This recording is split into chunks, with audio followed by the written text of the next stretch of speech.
All over the world, the development of rivers has always been part of man's progress.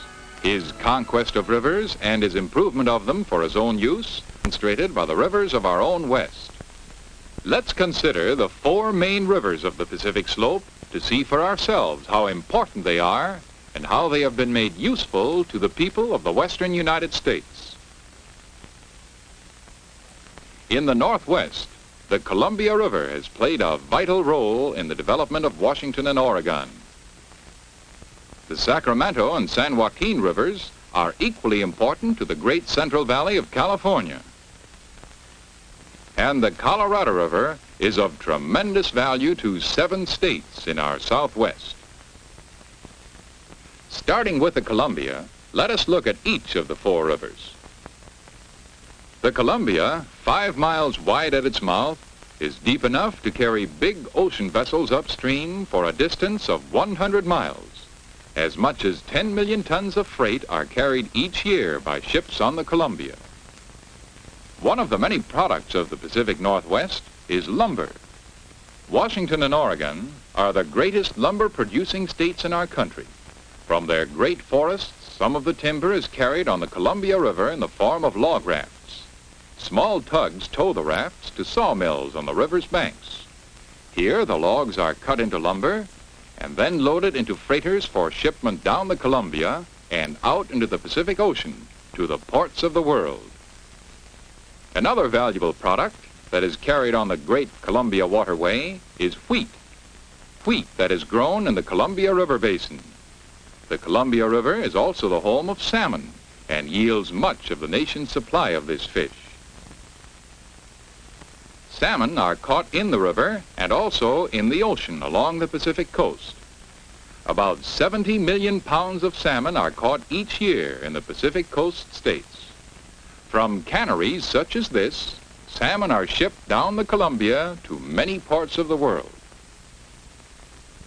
Center of shipping and commerce on the Columbia is the city of Portland, located on the Willamette River, a tributary of the Columbia. One of the newer industries along the Columbia is the refining of aluminum. Such metal industries require a tremendous supply of electricity, which is furnished by Bonneville Dam. More than 500,000 kilowatts of electric energy are produced in Bonneville's powerhouse. The dam not only puts the Columbia River to work producing power, but it improves navigation by deepening the river above the dam and by providing locks which lift the river boats from the lower river to the higher level above the dam. Far upstream, deep in the state of Washington, the Columbia is spanned by another dam, Grand Coulee, one of the greatest structures in the world. This dam was built to supply water for irrigation and water for power. Here is water for power. Water that tumbles down 500 feet with tremendous force to turn the generators that produce electricity. And here is water for irrigation, a vast reservoir held by the dam. Eventually, this water will be used to irrigate more than 1 million acres of land and thus bring new wealth to the Pacific Northwest. Irrigation is the principal purpose for which man has developed the Sacramento and San Joaquin rivers in the great Central Valley of California. The land in the Central Valley is fertile, but it needs water to make it productive. To supply this water, 2 great dams were completed in 1944. One of these is Shasta Dam on the headwaters of the Sacramento River. Some of the water held by this dam comes from the slopes of Mount Shasta. Although its main function is to store water, Shasta Dam provides flood control and is a source of electric power for the people of the valley it serves. The other dam in the Central Valley is Friant Dam on the San Joaquin River. It supplies water to the southern half of the great Central Valley. From the dam, the precious water of the San Joaquin River is carefully distributed through a network of irrigation canals. Booster stations pump the water to higher canals, and control gates regulate the flow into smaller canals until the water finally reaches the fields. 2 million acres of land will eventually benefit from the Sacramento and San Joaquin river systems. Not only have these two rivers made the Central Valley of California a region of agricultural wealth, but they are also used for commerce. Both rivers flow into the Bay of San Francisco, and goods from that seaport are shipped up the Sacramento River to the city of Sacramento and up the San Joaquin River to the inland port of Stockton. And so, two rivers, the Sacramento and the San Joaquin, are used by man to increase crops, to carry commerce, and to develop power in the Central Valley of California.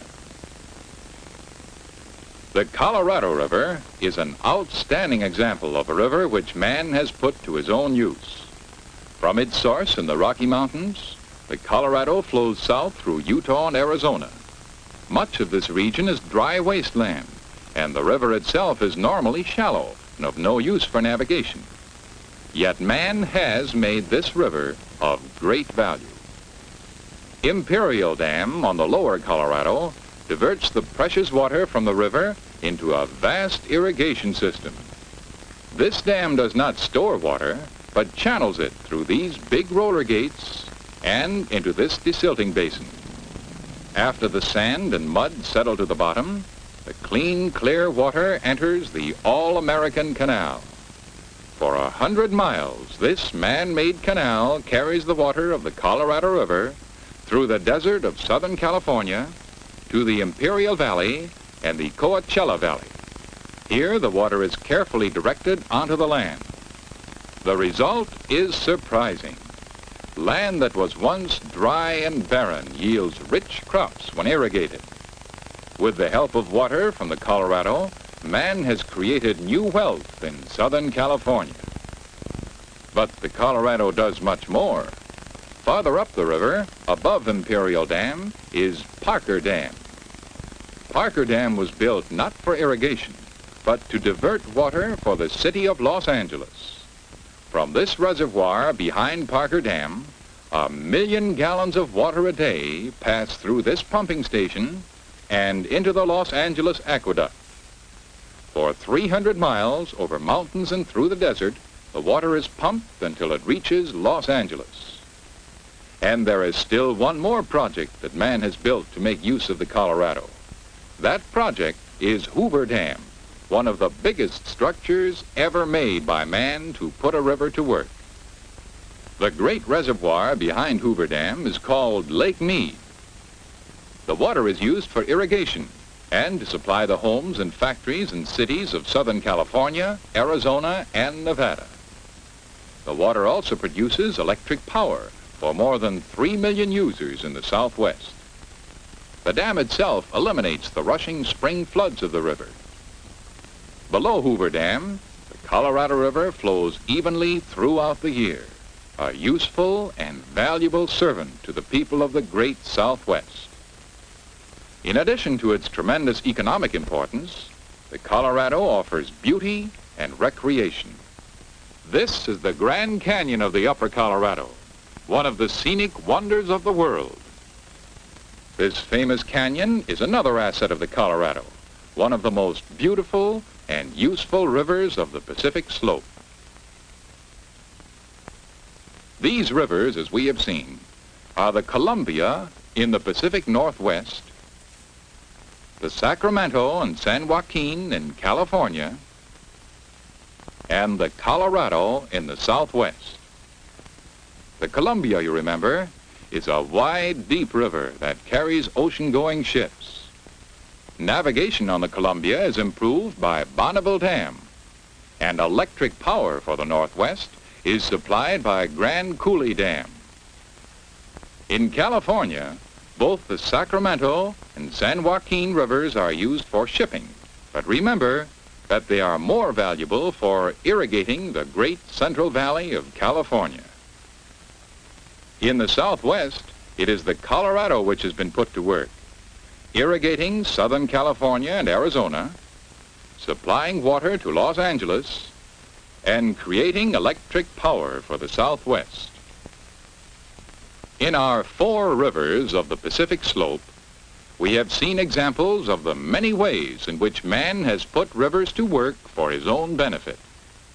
The development of the Pacific Slope is part of the story of man and his use of rivers in our changing world.